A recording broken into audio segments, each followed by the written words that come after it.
in this market, it is vital for you to understand not only what an offer is, but different ways to figure out how to make your offer more competitive, okay? So what's going on, guys? My name is Adam. I'm the founder and CEO of Uprise Real Estate Partners. We're here in Central Texas, and so let's jump into it, okay? So when it comes to making an offer, it's important to understand that many times you want your offer to be in writing.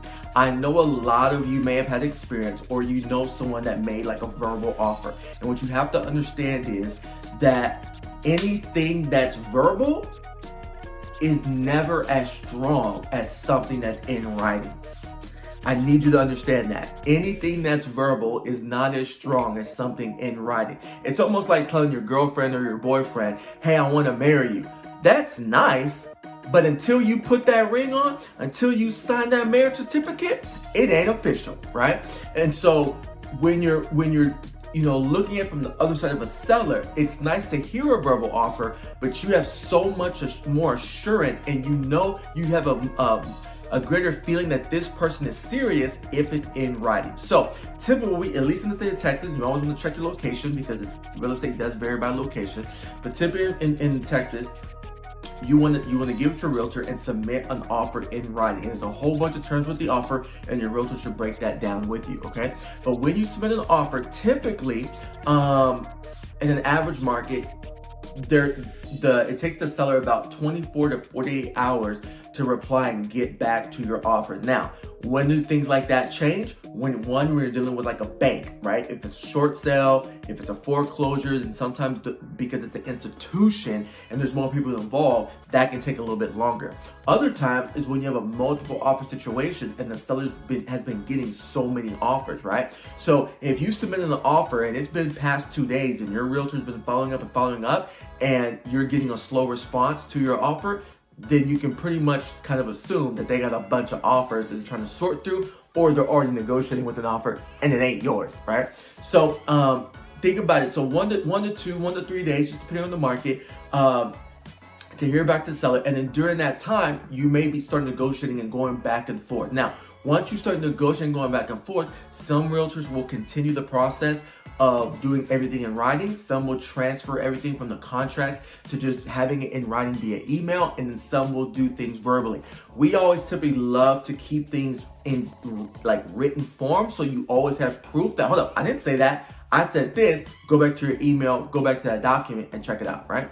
And so you'll go back and forth. So after 2-3 days, you finally negotiate on terms. If you get the property, you agree. Then at that point, the contract the offer has to be executed, and then it changes into a contract, right? So that's when you sign, the seller signs, everyone signs, the last broker puts that execution date in, and boom, there you go, okay? Now you can move forward with the deal, okay? Then once you move forward the deal, then you got to do things like deliver earnest money, deliver option money. In other states, maybe deposits, things of that nature. But that's essentially what submitting an offer is, okay? Now, let's talk about some things you may want to discuss with your realtor, okay? Some of the things you may want to discuss with your realtor is how much you're putting down, because sometimes if you're putting more money down, you can appear to be a stronger buyer than other buyers who may be putting less than you down. I hope that makes sense, right? Earnest money, that's another area, same thing, where depending on how much earnest money, it's just another way to show how serious you are to the seller or your means in terms of being able to purchase the home and seeing if it works for you, right? How much you're willing to pay for an option or inspection fee, and how many days you're requesting is another way to make your offer either aggressive or non-aggressive, and obviously you can discuss that with your realtor as well, right? And then what you ask for and don't ask for in the rest of the contract, right? In terms of repairs, in terms of home warranties, in terms of asking for closing costs or not asking for closing costs, in terms of are you asking the seller to pay for the title policy and the survey, or are you willing to pay for the title policy and survey, right? These are things that you want to discuss with your realtor, because understand, even though you say, oh yeah, I got it, I'll pay for that, I'll pay for this, I'll pay for that, well, you got to make sure you have enough money to do that as well, right? So just be mindful of that, okay? Then you have the appraisal, right? So you have the appraisal situation where you can leave your appraisal contingencies in place, where you say, hey, if the property doesn't appraise, I won't have the right to be able to back out the deal. Awesome. Where you can also say, you know what? I'll do a partial appraisal waiver, which means I'm fine if the property doesn't appraise what we have it under contract for.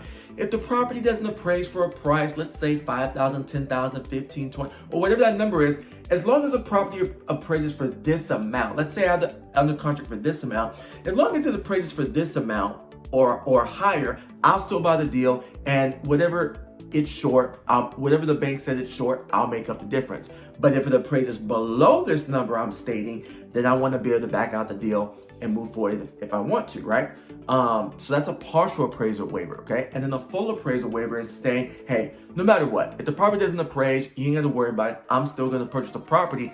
But again, you want to not only make sure that you can afford that, but you also have some type of bank statement, financial statement to show to the seller, again, in writing, that you're able to afford whatever gap may come up from the appraisal potentially coming in lower. Okay, so there are more ways to make your offer more appealing or aggressive. You can do letters, you can do videos, where you try to appeal to the emotions of the seller, and so on and so forth. So, but talk to your realtor about these things. If you want more ideas, if you want more context, reach out to us. We're here to help. UpRiseTX.com is our website. You can find us at Uprise Real Estate Partners on all the social media platforms. Connect with us. We'd love to. And again, remember, if you're not in Texas and you're in another state or city, let us know. We have a big network, and so we would love to connect you with one of our trusted advisors in your local community. So I hope that was helpful. Again, my name is Adam, the founder and CEO of Uprise Real Estate Partners, and I'll talk to you soon.